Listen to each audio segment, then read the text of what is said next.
subscribe and press the bell icon to get our latest videos.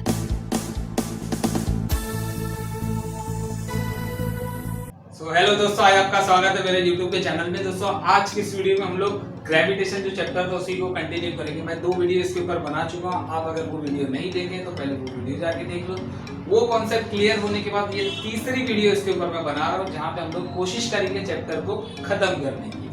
अभी तक दोस्तों हम लोग चैप्टर के अंदर ग्रेविटेशन पढ़ चुके, फोर्स पढ़ चुके, मोशन क्या होता है, सर्कुलर मोशन क्या होता है, सेंट्रीपिटल फोर्स क्या होता है, फिर उसके बाद ग्रेविटेशनल फोर्स क्या होता है, अर्थ का एक्सीलरेशन ड्यू टू ग्रेविटी क्या होता है, ये कॉन्सेप्ट पढ़ चुके हैं। और उसके बाद हम लोग लास्ट में जो ग्रेविटी के चेंज आता है, ग्रेविटी में किस तरीके से तब्दीली आती है, चेंज आता है, वो चीज हम लोग अभी तक क्लियर कर चुके हैं। दोनों मीडियम को मैं लेके चल रहा हूँ, बार बार ये चीज मैं बोल रहा हूँ, उर्दू और इंग्लिश मीडियम दोनों को मैं लेके साथ में चल रहा हूँ। तो दोस्तों हम लोग कंटिन्यू करते हैं। हमारा नेक्स्ट जो टॉपिक है वो है मास और वेट। मास और वेट, उसको मास की अगर मैं बात करूँ, मास को उर्दू में बोलते हैं कमियत। वेट की अगर बात करूं तो वेट को उर्दू में बोलते हैं वजन। अब मास और वेट हम लोग पढ़ने वाले। सबसे पहले मैं आपको मास के बारे में बता देता हूं कुछ चीजें। मास जो है ये एक बहुत सिंपल सी लैंग्वेज में आपकी बुक में लिखा हुआ है कि ये एक मास होता क्या है। मास ये चीज होती है कि एक बॉडी के अंदर या एक जिस्म के अंदर या एक ऑब्जेक्ट के अंदर कितना अमाउंट ऑफ मैटर प्रेजेंट है, कितनी चीजें उसके अंदर प्रेजेंट है, उसी को हम लोग क्या बोलते हैं, मास बोलते हैं। हो गया क्लियर कि एक ऑब्जेक्ट के अंदर जितनी चीजें प्रेजेंट है, जितनी अमाउंट ऑफ चीजें प्रेजेंट है, उसी को हम लोग मास बोलेंगे। फिर मास का यूनिट होता है केजी। मास को हम लोग किस में तौलते हैं, केजी में तौलते हैं। पता है सबको कि जब भी हम लोग मास की बात करते हैं तो उसके आगे इकाई क्या लगाते हैं, यूनिट क्या लगाते हैं, केजी लगाते हैं। अब उसके बाद मास जो होता है वो स्केलर क्वांटिटी होता है। कौन सी क्वांटिटी, स्केलर क्वांटिटी, जिसको उर्दू में बोलते हैं गैर सिमती मिकदार। अब स्केलर क्वांटिटी का मतलब वो क्वांटिटी जो सिर्फ आपको मैग्नीट्यूड के बारे में बताए, उसकी सिर्फ आपको कमियत बताए, उसका सिर्फ वजन आपको बताए, मतलब उसका सिर्फ आपको कमियत के बारे में बताएगी। वो कभी आपको इसके बारे में नहीं बताएगी उसका डायरेक्शन कहाँ पे, कौन सी जगह पे वो जा रहा है। अगर मैं बोले एक 60 kg का आदमी है तो इससे मुझे ये चीज नहीं समझ में आ रही कि वो कौन से डायरेक्शन में जा रहा है, नॉर्थ में जा रहा है, साउथ में जा रहा है, ईस्ट जा रहा है, वेस्ट जा रहा है। लेकिन अगर मैं बोलूं 60 न्यूटन का एक आदमी है तो मुझे पता है कि भाई 60 न्यूटन है, मतलब वो अर्थ के जो भी प्लेनेट पे वो खड़ा होगा वो उस डायरेक्शन में उसको नीचे की तरफ खींच रही होगी। अगर मैं मेरे वेट की बात करता हूँ, मेरा वेट जो भी अगर मैं न्यूटन के साथ बोलता हूँ कि 60 न्यूटन मेरा वेट है, इसका मतलब अर्थ मुझे अपनी तरफ खींच रही है, एक फोर्स उसको अपनी तरफ खींच रहा है, तो यहाँ पे डायरेक्शन आ जाता है। और मास के अंदर हम लोग कभी भी डायरेक्शन की बात नहीं करते हैं। हो गया। फिर मास के अंदर आपकी बुक में कॉन्सेप्ट देखिए, मास जो है वो हर जगह सेम रहेगा, वो हर जगह सेम रहेगा। इसका मतलब ये है कि भाई आप चांद पे चले जाओ, मास आपका जितना है उतना ही रहेगा। आप जुपिटर पे चले जाओ, वहां पे जितना आपका मास है उतना ही रहेगा। तो इस तरीके से मास हमेशा हर जगह कहीं पे भी आप चले जाओ, मास क्या रहेगा, सेम रहेगा। अब तो आपको इसके अंदर क्वेश्चन देखो कैसे फ्रेम हो सकता है। आपको बोलेगा आप अर्थ पे आपका मास इतना था, आप मून पे चले गए तो आपका मास कितना होगा। फिर आप अर्थ के इक्वेटोरियल रीजन पे थे, मतलब आप इक्वेटर वाले रीजन में थे, आप पोल की तरफ चले गए तो आपका मास कितना चेंज होगा। तो इस तरीके के बहुत सारे क्वेश्चन आपको फ्रेम होते हैं। बहुत ज्यादा इंपॉर्टेंट टॉपिक है दोस्तों, मास और वेट दोनों, इनका डिफरेंस पूछ सकता है, बहुत सारी चीजें इसके अंदर पूछी जाती है। अब नेक्स्ट हमारा कॉन्सेप्ट आता है वेट। हम लोग पढ़ेंगे वेट एक्चुअल में क्या होता है। हम लोग नेक्स्ट पढ़ने वाले भाई वेट, जिसको उर्दू में बोलते हैं वजन। तो वेट और मास दोनों एक दूसरे का मतलब बहुत ज्यादा अगर मैं बोलूं तो उल्टी चीजें होती हैं। वेट का अगर मैं यूनिट की बात करूं तो उसका यूनिट होता है न्यूटन। हो गया। नेक्स्ट अगर वो क्वांटिटी की बात करूं, कौन सी क्वांटिटी, स्केलर है क्या वेक्टर है या सिमती मिकदार है तो गैर सिमती मिकदार, तो यहाँ पे ये होती है वेक्टर क्वांटिटी। कौन सी क्वांटिटी होती है, वेक्टर। मतलब हमेशा वेट आपको डायरेक्शन के बारे में बताएगा। जब भी किसी चीज का मैं वेट की बात कर रहा हूं, इसका मतलब मैं बता रहा हूं कि भाई वो कौन सी सिमत में जा रही है। अगर मैं मेरा वेट बता रहा हूं मतलब मैं नीचे के डायरेक्शन में जा रहा हूं। ये हो गया। फिर वेट की अगर हम लोग बात करें तो वेट हर जगह चेंज होते रहता है। वेट एक्चुअल में है क्या, जैसे कि मैंने आपको बोला मैं अर्थ पे खड़ा हूं तो अर्थ एक फोर्स के जरिए मुझे खींच रहा है। आपको वेट का फॉर्मूला पता हो, wait is equal to m/g, ये आपको वेट का फॉर्मूला पता है। तो आपको अगर अपना वेट पता करना है तो आपको अपना मास को मल्टीप्लाई करना होगा जो भी प्लेनेट पे आप है उसकी ग्रेविटी से। मैं अगर अर्थ की बात करता हूं तो मेरा मास अगर 60 kg है, मैं उसको मल्टीप्लाई करूंगा 9.81 से, तो मुझे वैल्यू एक आ जाएगी। जो भी वैल्यू एक आएगी वो वैल्यू मेरे को क्या देगी, मेरे वेट देगी कि मेरा वेट कितना है, इस अर्थ पे मेरा वेट कितना है। तो आप इस तरीके से अपना वेट सिंपली निकाल सकते हैं कि आपका अर्थ के अंदर वेट कितना है। अब जाहिर सी बात है यहाँ पे जब ये इसके फॉर्मूले के अंदर ही जी आ रहा है, इसके फॉर्मूले के अंदर जब जी आ रहा है, इसका मतलब क्या है भाई, आप कहीं पे मतलब अर्थ के अलग अलग हिस्से में आप जाएंगे तो आपके ऊपर जो आपका वेट है वो चेंज होता है, थोड़ा बहुत चेंज होगा। आप पोल वाली रीजन में रहेंगे, मतलब आप पोल वाली रीजन में रहेंगे तो आपका वेट कुछ और रहेगा, आप इक्वेटर वाली रीजन में रहेंगे तो आपका वेट कुछ और रहेगा।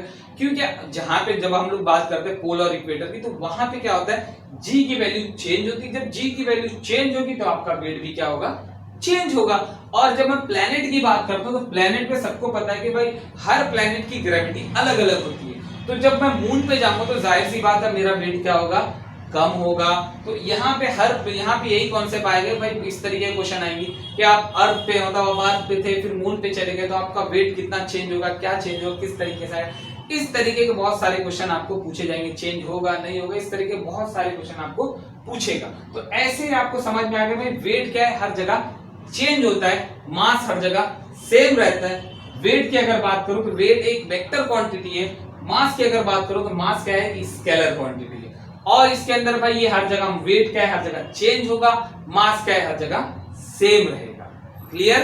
तो आप अपनी बुक के अंदर देखेंगे नीचे ही फ्रेम करके वेट को एफ का फॉर्मूला दे दिया, weight is equal to F डाल दिया। मतलब वेट को उसने क्या बता दिया भाई, weight is equal to F. तो आप बोलेंगे यार वेट का मतलब एफ का फॉर्मूला था G M small m upon R square, ये फॉर्मूला था।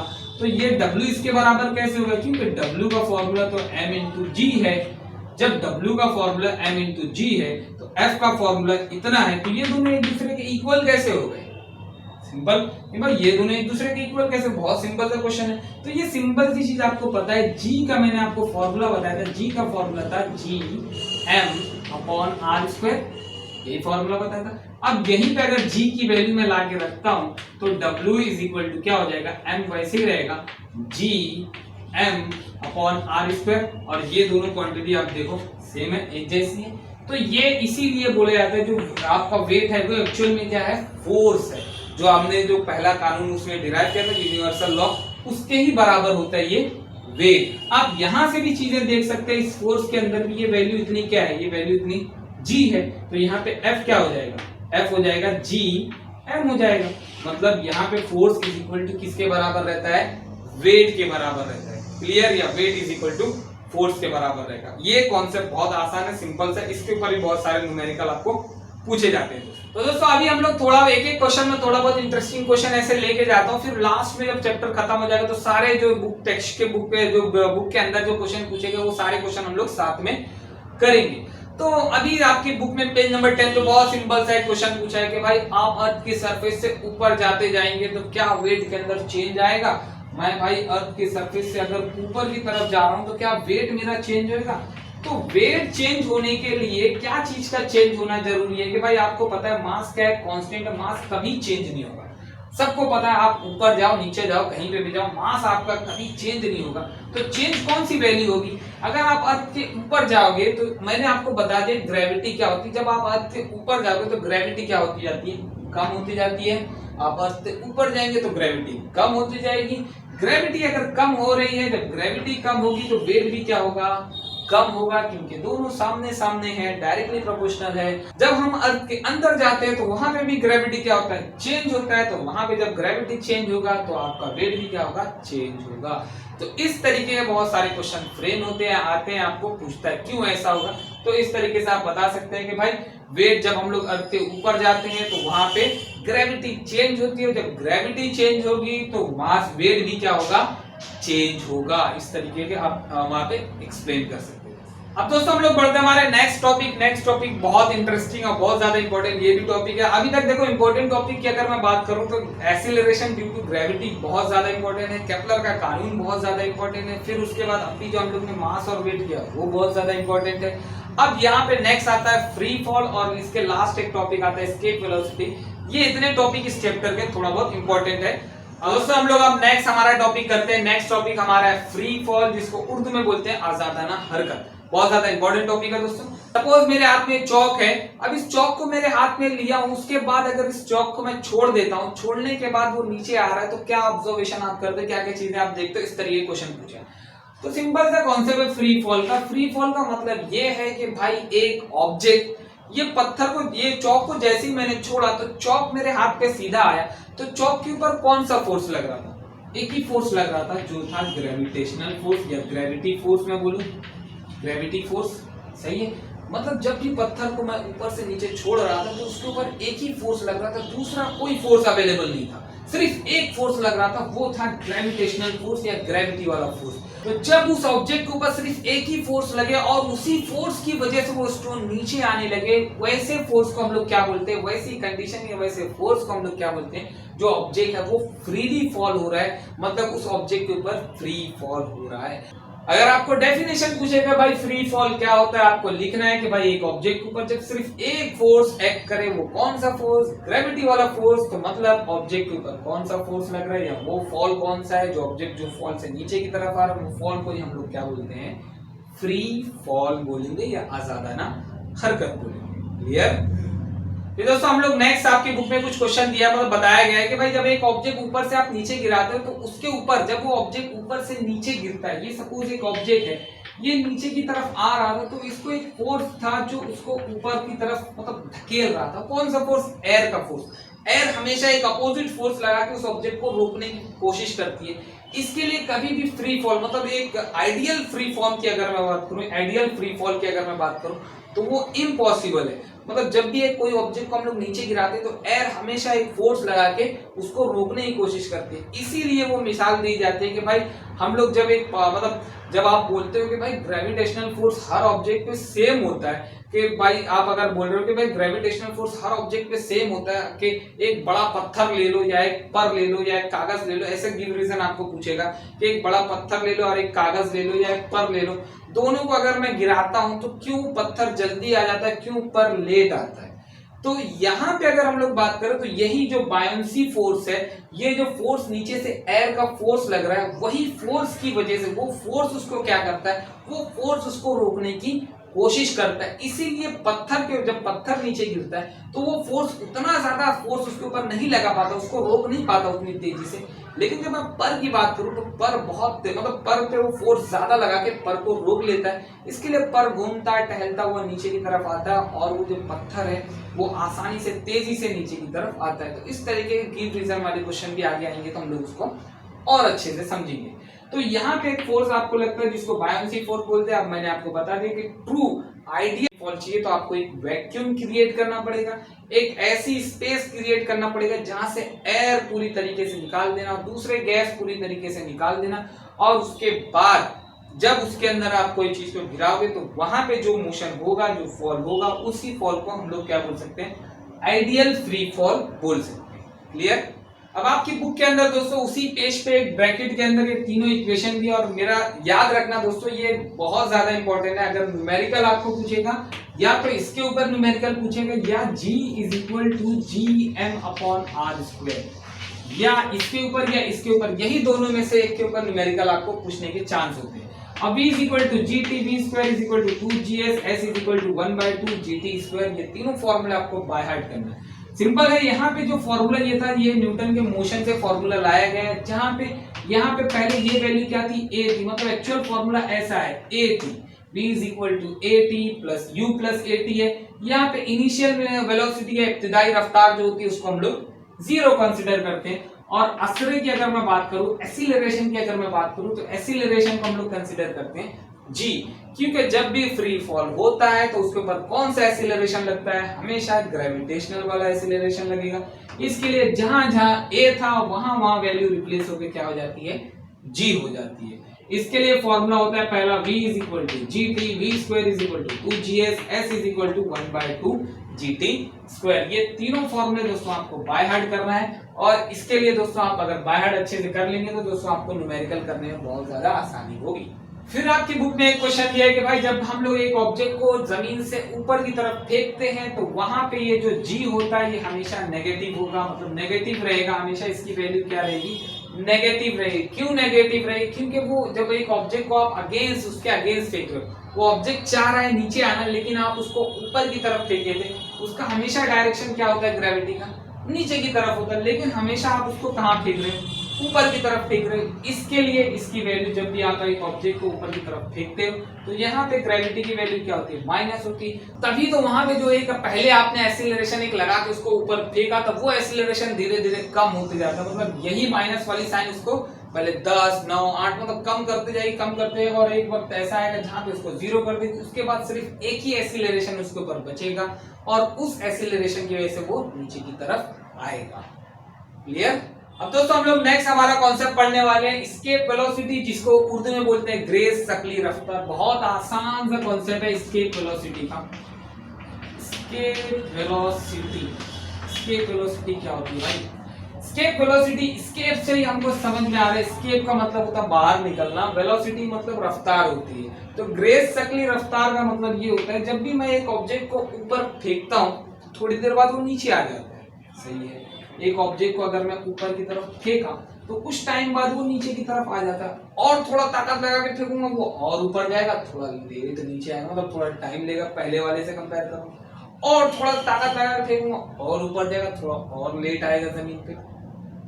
तो अगर मैं फोर्स बढ़ाते जा रहा हूँ तो हाइट बढ़ती जा रही है, और आपको पता है कि भाई जी की वैल्यू, अर्थ की जो खींचने की कशिश है, वो जैसे जैसे हम लोग ऊपर जाते जाते हैं वैसे वैसे अर्थ की खींचने की कशिश क्या होती जाती है, कम होती जाती है। हम लोग जितना ऊपर जाएंगे अर्थ की खींचने की कशिश कम होती जाएगी। मैंने आपको मैग्नेट का एग्जांपल दिया था कि भाई एक मैग्नेट है, एक मैग्नेट के बहुत करीब एक मेटल है तो उसको बहुत तेजी से अपनी तरफ खींचेगा, और अगर वही मेटल बहुत दूर चला जाएगा तो वो उसको नहीं खींचेगा अपनी तरफ। क्यों नहीं खींचेगा?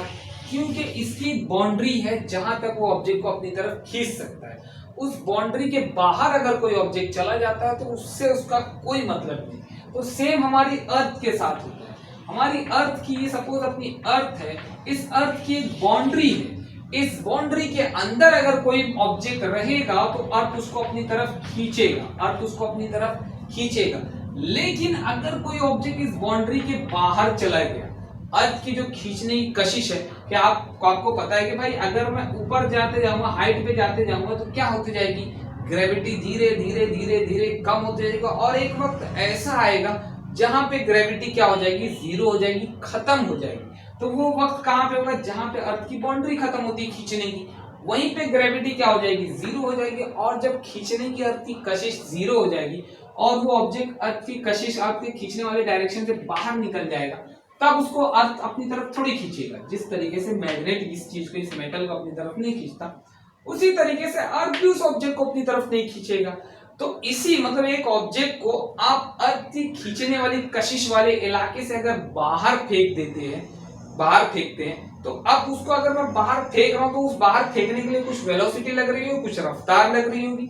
उसी रफ्तार को हम लोग बोलते हैं ग्रेस शकली रफ्तार या एस्केप वेलोसिटी। एक ऑब्जेक्ट के ऊपर आप इतनी वेलोसिटी लगा दो, उतनी वेलोसिटी लगा दो जिसकी वजह से वो अर्थ की ग्रेविटेशनल फील्ड को पार कर जाए। अर्थ की ये ग्रेविटेशनल फील्ड है जहां पे अर्थ ऑब्जेक्ट को अपनी तरफ खींचता है, इतना फोर्स लगा दो ताकि वो ऑब्जेक्ट अर्थ की इस फील्ड से बाहर निकल जाए, अर्थ की इस फील्ड से वो ऑब्जेक्ट बाहर निकल जाए। उसी को हम लोग, उसी वेलोसिटी को हम लोग क्या बोलते हैं, एस्केप वेलोसिटी बोलेंगे या ग्रेस शकली रफ्तार बोलेंगे। क्लियर? अब यहाँ पे दोस्तों आपको एस्केप वेलोसिटी का एक डेरिवेशन दिया है आपकी बुक में। डेरिवेशन में आपको बाद में कराऊंगा, जब हम लोग न्यूमेरिकल करेंगे तभी कराऊंगा। उतना ज्यादा डेरिवेशन उतना इंपॉर्टेंट नहीं है, पूछने जैसा नहीं है एग्जाम में, लेकिन फिर भी मैं आपको करा दूंगा। अब यहाँ पे एस्केप वेलोसिटी के लिए अगर मैं बात करूँ तो एस्केप वेलोसिटी की वैल्यू उसने निकाल के लाया है 11.2 किलोमीटर पर सेकेंड। ये वैल्यू आपको याद रखनी है कि एस्केप वेलोसिटी अर्थ से, अगर हम लोग कोई ऑब्जेक्ट को अगर अर्थ से आपको बाहर फेंकना है तो उसको कम से कम कितनी वेलोसिटी दोगे आप, 11.2 किलोमीटर पर सेकेंड, इतनी वेलोसिटी दोगे तभी वो ऑब्जेक्ट अर्थ की जो ग्रेविटेशनल फील्ड है उससे बाहर निकल पाएगा।